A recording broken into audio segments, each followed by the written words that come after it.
Welcome back to another episode of Formative, the show where today's leaders are interviewed by the leaders of tomorrow. On our episode today, we've got Carl Nassib joining us. Carl is a former NFL player who played defensive end and linebacker for teams like the Cleveland Browns, Tampa Bay Buccaneers, and the Las Vegas Raiders. Today, Carl is the founder and CEO of Raise, a social media app that connects nonprofits with donors and volunteers. In today's conversation, we talk about the misconceptions people have about athletes, the value of reading, and the importance of being prepared. Hello and welcome. I'm Rachel Gazdick, CEO of New York Edge, and my co-host today is Sage from IS45K. Sage, tell us a little bit about yourself. Okay, well, I live in Brooklyn, New York. My hobbies are dance and step. I have 2 sisters. I love talking and meeting new people. I want to be a physical therapist, a photographer, or a teacher when I grow up. That's really cool. Now, Sage, who do we have on the show today? We're speaking to Carl Nassib, and I'm so excited to be speaking with him. Well, Carl, welcome to our show. We're excited you're with us. Thank you for having me. I'm excited to be here. This is so fun. All right. The mic is all yours, Sage. Well, my first question is, what inspired you to be in the NFL? So, it was my dream to play in the NFL pretty much my whole life. I learned football from my dad, who played football in college. I have 2 brothers, Ryan and John, who also played football. So growing up, the 3 of us would wake up on Saturday morning, go play our games. It was really fun. And then when I was in high school, I loved playing with my teammates. I loved being just a part of a team and competing. I'm a very competitive person, so I always wanted to be the best. And I was really lucky. I got to play at Penn State University, the Nittany Lions. And as soon as I got there, I was a walk-on, but I still wanted to play in the NFL. So it had been a dream of mine since I was your age. And I was very, very lucky to make that dream come true. What was your least favorite and favorite thing about being in the NFL? My favorite thing about being in the NFL was I was constantly surrounded by very, very hardworking individuals. I tell people all the time that if you want to be successful in life, that you have to surround yourself with the right people. And it's very, very rewarding when you get to go to work with people every day who are trying to be the best that they can possibly be. So that made me want to be the best I could be. And there were days where I was super tired and super frustrated. But when you're around other players who are picking you up, you pick them up. It's a really positive thing. I think my least favorite part about the NFL was playing in the snow in Buffalo. We played in the snow in Buffalo and we played on turf, and the turf felt like concrete. So I do not miss playing in the snowy weather at all. Oh, that hurts when you fall. Oh, it absolutely hurts. And I'm a tough guy, and it really, really hurt. Yeah. If I was playing football, I would probably be very scared of getting thrown or anything.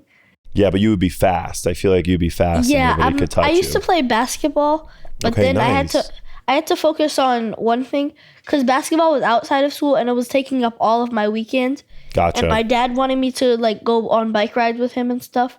I narrowed it down to just dance and step, and those are school activities, so it's mostly after school, and then I'll have competitions on the weekends and stuff. And okay. I like that better than just squeezing everything.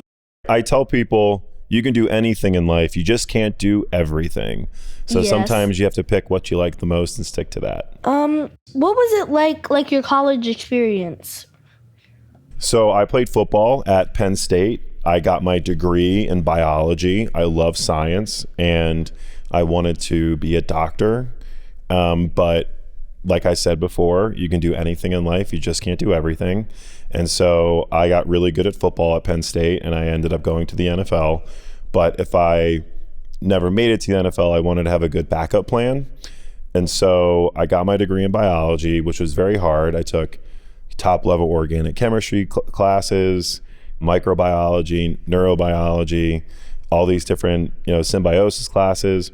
But I still had so much fun. My best friends are from Penn State, and we always hung out together. We cooked meals together. I'm a much better cook now than I was in college, but college was really fun. I am now on the board of trustees at Penn State, so I get to get very involved with the school and help advocate for the students who are there and make sure that they're having the best experience, making sure that they can go on into the real world and be the most prepared students ever. So Penn State was really great. It's a great university. That sounds fun. I want to have a really fun college experience, but I don't want to stay in New York when I go to college. I want to go out of state to travel. Go to Penn State. It's a great school. I'll put in a good word. Thank you. Yeah, of course. But what are some misconceptions that people know a lot in the NFL? I think there are some misconceptions that football players aren't that intelligent. And if normal people had to learn the playbooks as we do, understand schematics like we do, I think they would be very surprised about how much time, practice, and energy goes into being a very fine-oiled machine that is coordinated and effective. So going from the NFL, where I felt like I was surrounded by very high processing people, to now in the corporate world, but sometimes I think to myself, how did you get this job? You know what I mean? And so that's a misconception that people think football players aren't very smart, but I do think that they are very smart. Yeah, in the shows sometimes when they have high school athletes, they'll make the characters stupid and stuff, have them say dumb stuff. And I don't like that. That's not always true. With all the sports they do that, and I don't think it depends on your case. If you're not very good at school, that's a reason why some people play sports and stuff to get a scholarship into college that way. But I don't think that's always the right way. You could be intelligent and play sports too. Totally. It's not that hard. And a lot of the times, when you don't get good enough grades, they'll take you off the team. So you low-key have to have good grades to be on a team. You can't be failing school and on the team. I agree.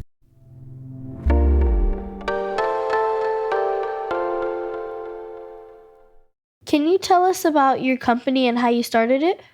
Yes. So now that I'm retired from football, I own a small software company. So my company is called Rayze, Rayze. Our goal is to help nonprofit organizations find and connect with individual philanthropists, with businesses. We want people to get more involved than ever. Not enough people volunteer, not enough people give back to charity. And in life, we really need to look out for the people who are less fortunate than us. And so we make that super easy. You can download it on your phone.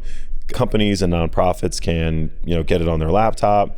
And it's a great way for everybody to get connected. It's kind of like the LinkedIn of philanthropy. And our goals are to, really turn the tides on those trends of less and less people getting involved and to find ways to get people connected.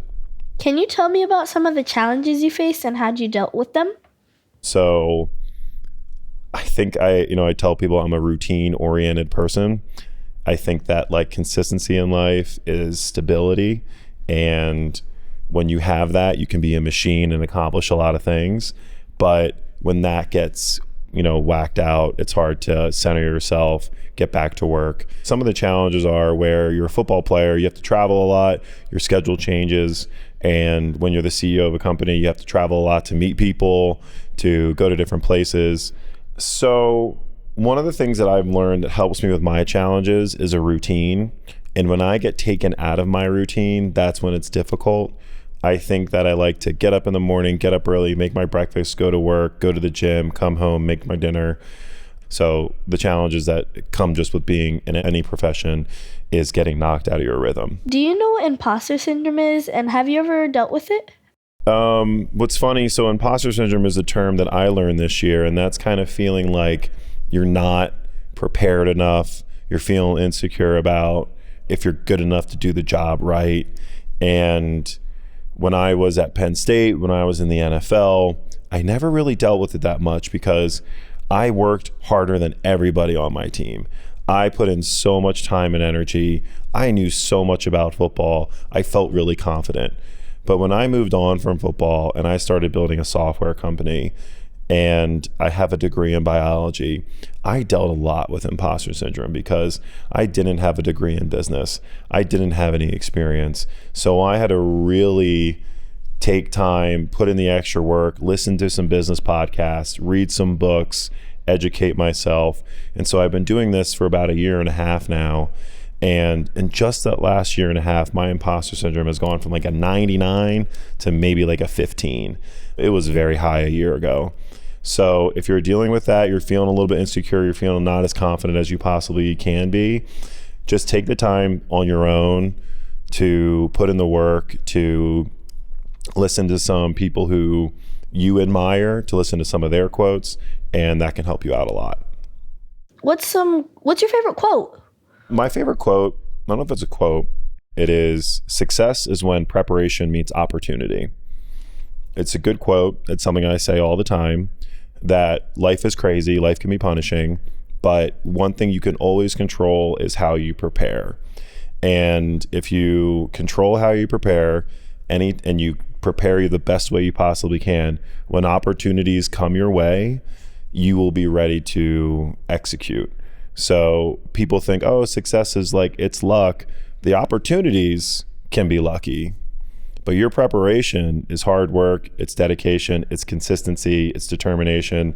It's all these different things that when the lucky opportunities come up, you're in a position to capitalize on them, because life is a lot of things happen by chance. It's very fickle, and you never know when things are going to come your way, but you can know how you're going to prepare every single day by studying in school, working hard outside of school, being a good friend, being a good person, and that all those things kind of line up, and you can make the most of every opportunity. So success is when preparation meets opportunity.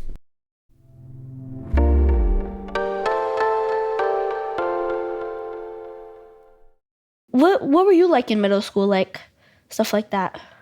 I was a very good student. I studied very hard.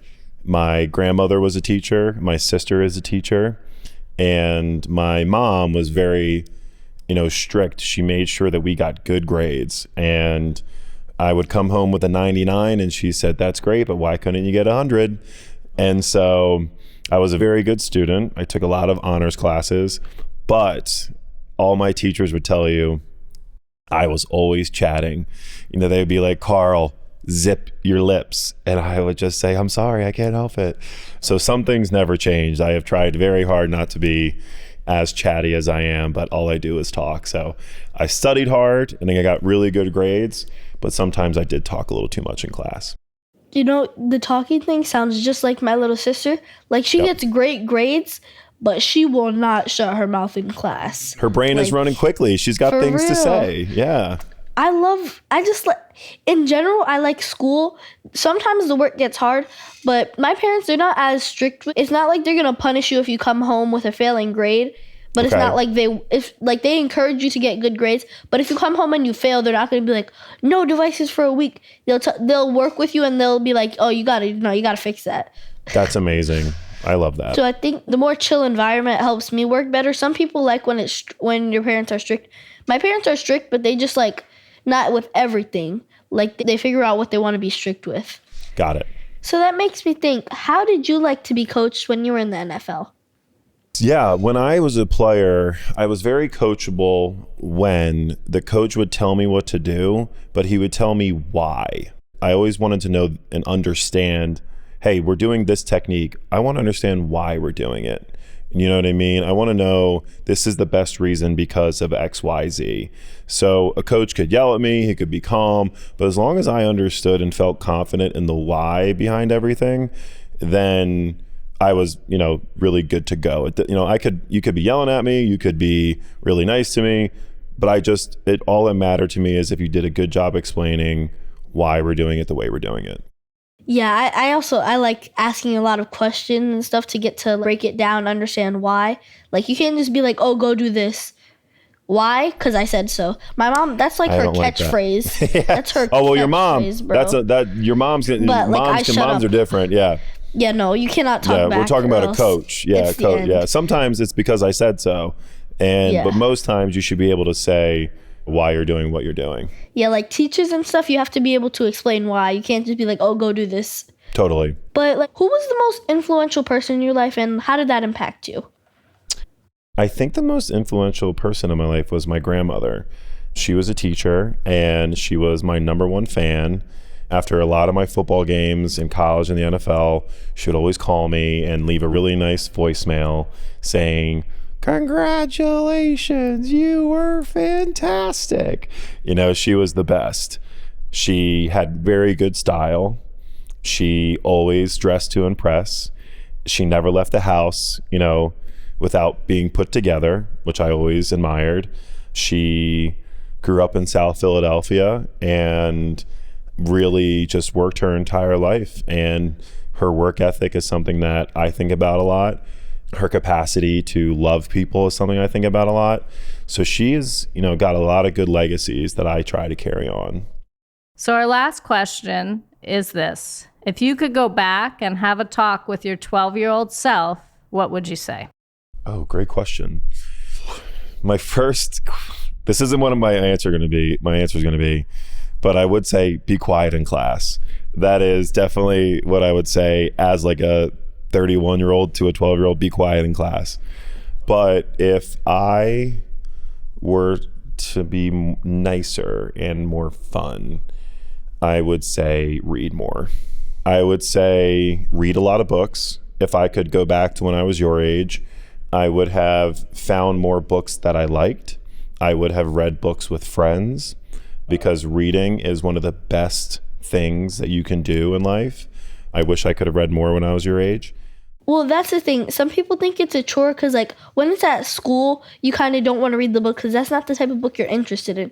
If you find a book, like, you have interest in, then it's not going to feel like a chore. It's not going to feel like, ugh, I have to read this. Yeah, I agree. Because it seems like, oh, I'm excited to go read this when I get home. I want to see what happens next. Stuff like that. Yeah. Well, thank you so much for spending time with us today. Thank you guys so much. Sage, you did such a great job. I'm very impressed. Thanks. You are so funny, so smart. So this was my favorite interview I've ever done. Thank you. Yeah, you crushed it. Thanks for listening to Formative, a production of New York Edge. I'm your host, Rachel Gazdick. Our production partner for this series is Citizen Racecar. This episode was produced by Haja Adas, post-production by Alex Brower, original music by Garrett Tiedemann. Thanks to the whole team at New York Edge for making this series possible. Never miss an episode by subscribing to the series at newyorkedge.org/formative or wherever you get your podcasts.